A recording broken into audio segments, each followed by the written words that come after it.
Not all Disney World guests are running straight for Space Mountain. Some of us are non-riders. In this episode, we are planning some ride-free time at Disney.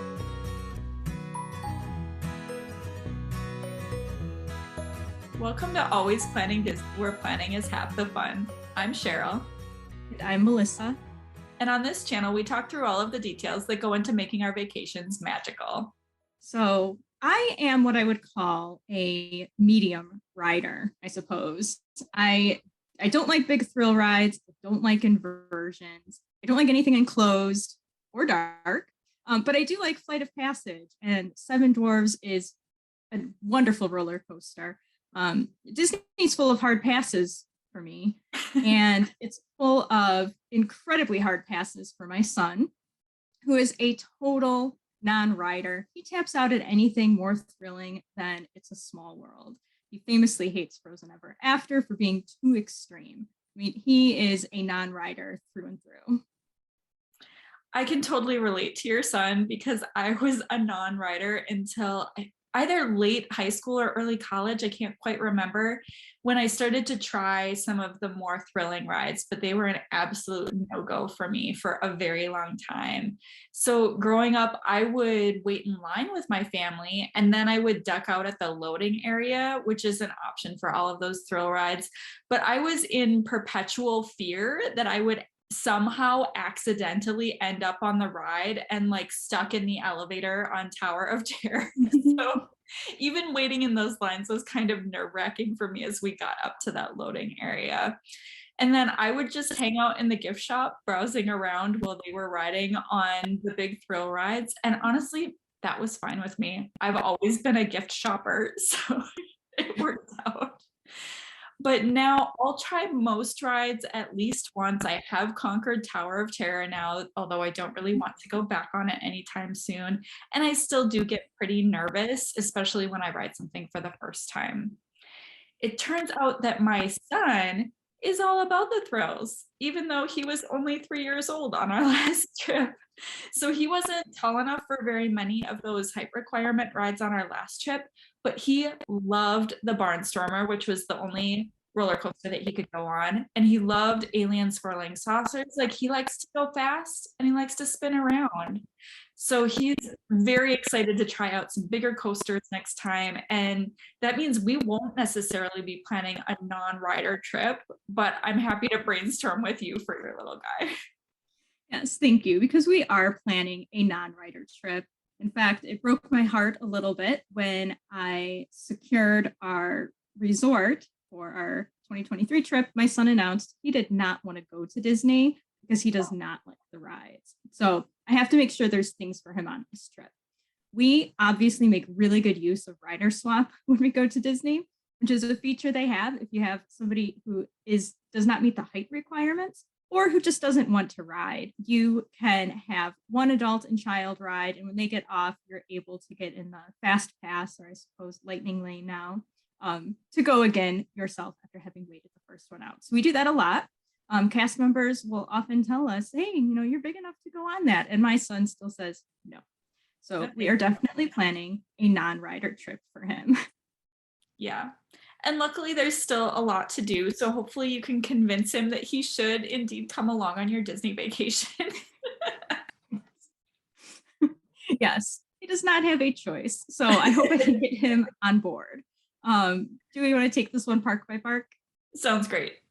All right, so here's some of what I'm thinking. We're going to start off with Magic Kingdom, as we usually do. Magic Kingdom, typically known for having a lot of slow rides, a lot of non-ride options too. PhilharMagic, Enchanted Tiki Room, which is one of my favorites, Carousel of Progress, Swiss Family Tree. I mean, so many things. You could have a full day at Magic Kingdom without ever stepping on a ride.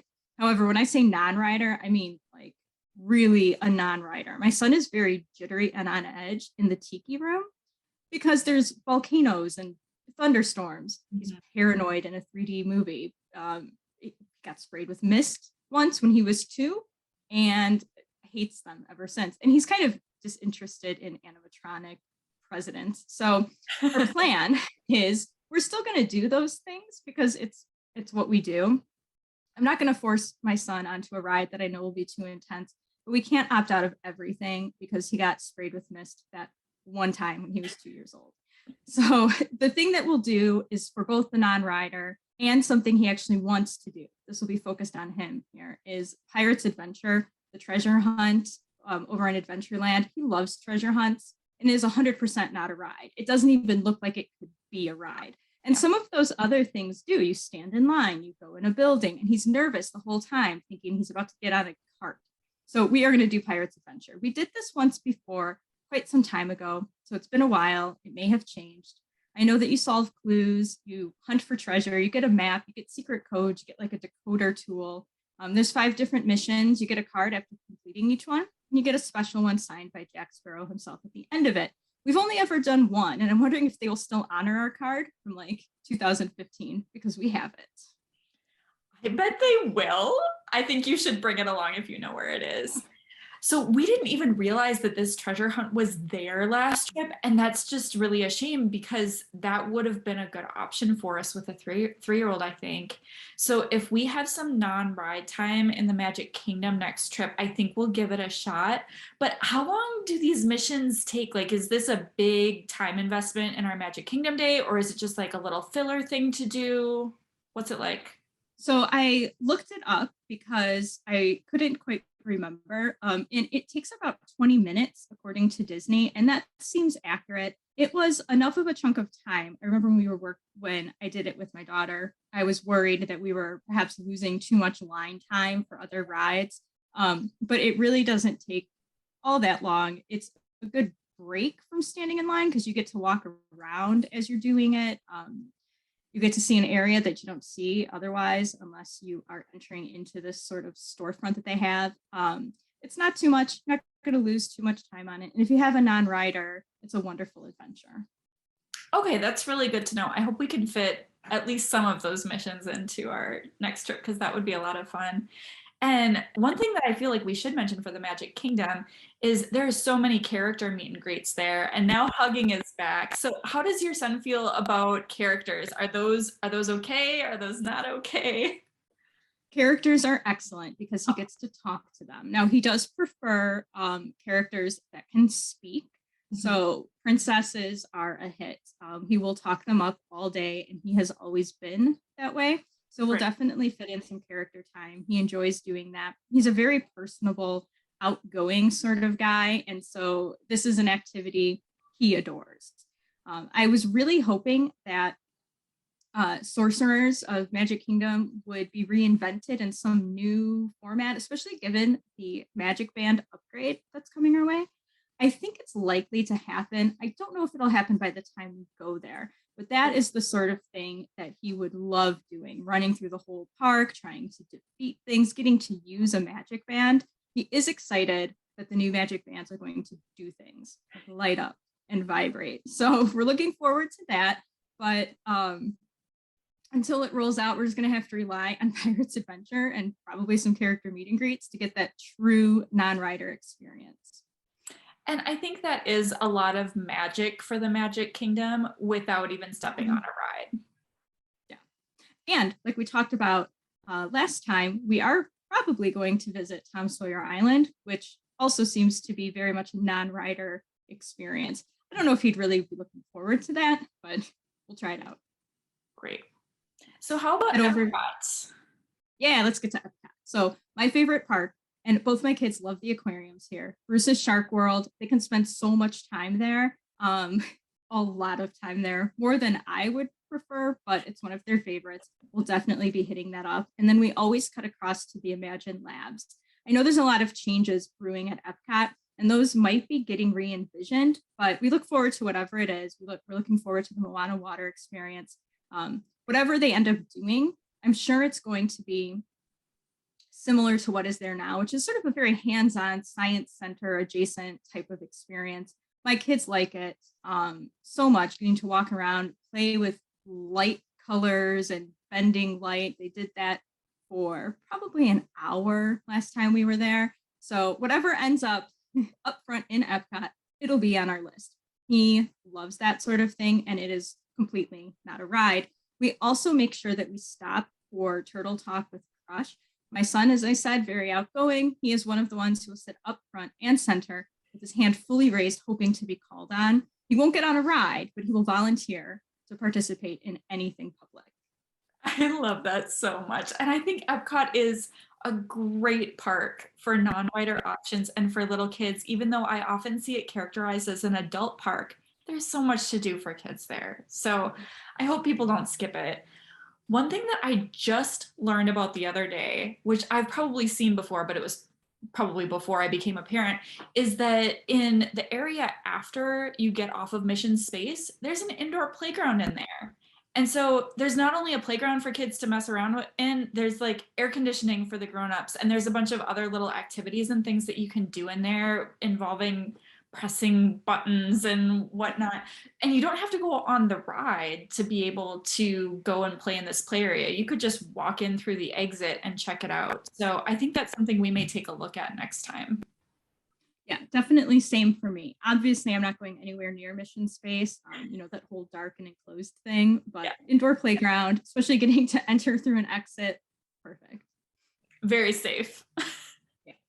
And also at Epcot, it's obvious, but for me, it's getting to eat food. I'm looking forward to this as, just a medium sort of rider and getting to tuck into some of those exhibits and World Showcase. There's so much that I haven't seen, and I'm looking forward to checking out some of the new ones. And that's what I'll do with my son while the rest of my party is on Guardians. So we just had like a really beautiful thought this week. We're still holding out hope that we might be able to stay at the boardwalk this trip. I don't know if it's going to happen. It's going to be a while before I know if it's going to happen, but we're hoping for it at this point. And my thought was, we have a nice long trip. We could hit up a couple different pavilions each evening, wander through those exhibits, eat some of the food, and really take our time with the pavilions in ways that we can't when we're doing one Epcot day. So I'm really excited about that possibility. Yeah, that was one of the things that was also high on our list when we were looking at staying in the Epcot region. So if you get there, definitely take advantage of that. We are no longer staying walking distance to Epcot, but we will just be a short monorail. So if I have a park hopper and we're back early enough, I might try to do that myself. Mm-hmm. All right, how about Hollywood Studios? Yes. Let's go to Hollywood Studios. This park is really tough for us. I feel like Hollywood Studios is having more and more thrilling and larger attractions. It's difficult to find some lower key things for me and my non-rider. Mm-hmm. Last trip, we tried to watch Lightning McQueen's Racing Academy. Thought it would be a clear winner. The guy loves cars, but we had to step outside 3 times because he was so nervous that McQueen was going to drive off the platform and run us all over. Which would have been a terrifying twist. My son should not be an Imagineer if that's how he envisions rides. So at Hollywood Studio, my non-rider list is going to be, I guess, Walt Disney Presents. I've been there every single time. It's all I have. Also, whatever movie they're previewing in that theater somewhere over there. Yeah. I don't know. Hollywood Studios tends to be a half-day park for us. So maybe the real non-rider experience will come when we're in the pool, weather permitting, or at the arcade. Things that I know my son likes for sure. I don't know. I need help with this one. Yeah, that makes sense. I feel like now Hollywood Studios is probably the grown-up park because there are the most thrill rides there, at least for now, until some of the ones that are under construction open. But there are a ton of shows at Hollywood Studios, and I was kind of counting on doing the shows last trip with my son. Well, my husband got some time to explore Galaxy's Edge. Like, he had a Savi's lightsaber reservation, and I knew he'd just want to like wander around and experience it. And I'm not much of a Star Wars person, so I thought, okay, great. My mom and I'll take my son to go to these shows. My dad and my husband can wander around Star Wars land and have a good time. It turned out that my son hates shows, like most all of them. So we didn't really see many of them last time. I thought we would check out like all the Hollywood Studio shows. No. So next time I'm hoping he's a little more interested in them and feels more comfortable with them, because I think he gets anxious for shows in the same way that some kids get anxious for rides. He's not sure what's going to happen. It's dark. He hasn't really he's never been in a movie theater. Like he doesn't have much experience with that sort of setting. So I'm hoping we can do Lightning McQueen, Disney Junior Dance Party, the Frozen sing along. He loves all of those characters. So I'm hoping that I can convince him that it'll be okay to sit through some of these shows so that he can see some of the characters that he really likes. So we'll see where he's at next trip. I'm not sure. And then I do think, in terms of non-riding, that the immersion of Galaxy's Edge will be really fun for our son next trip, even if he decides that he doesn't want to ride the rides. And I think if he's not tall enough for them yet, I think he will be. So he has the option of it, but just because they're tall enough for the 2 rides in Galaxy's Edge doesn't mean that they're ready for the 2 rides in Galaxy's Edge. So that's up to him. But he's gotten really into Star Wars the past couple years. And so I think just wandering around and finding the R2-D2 tracks in the cement and looking at all of the cool Imagineering, the shops, I think you'll have fun with that. I think this is going to be something we'll enjoy too. I think my son has enough of a Star Wars background to probably get it and enjoy being there. I could also see him being a little stressed out just from how well themed it is, that edge of like not knowing what's going to happen. So I think walking around Galaxy's Edge, especially because half of my party cannot wait to ride the rides there, and not so much me. They are way too enclosed. So I'll wander around with my son happily. And if given a choice, one of my non-riding activities at Hollywood Studios is the Beauty and Beast stage show. It's been a while since we watched it. As long as it's there, I think it'll be time to see it again. It's also a large outdoor space, or at least it used to be. I don't know if they've changed that yet, which means it's a low stress for my son because he's not entering the unknown. All right, so one last park, Animal Kingdom. So this is the visit we will finally do a trail. I've mentioned this before. We have maybe popped in and out of it quickly, but we've never done one, the full experience. Definitely going to do that. My son will like it. He's very comfortable with that general experience of seeing animals outdoors. No stress there. Our last trip, that bird show, was the smash hit, and I'm sure my son will be cool with doing it again. So we will check that out. I know that one's not quite on your list. While I was thinking about this, it occurred to me that Magic Kingdom is known for having slow and mile rides and attractions, but I think Animal Kingdom might actually be the most friendly for small kids and non-riders. The animals, that dinosaur play area, my kids get sucked into that every time. The Midway games, I feel like Animal Kingdom might end up being one of my son's favorite parks after this trip. I think my son is going to feel the same way.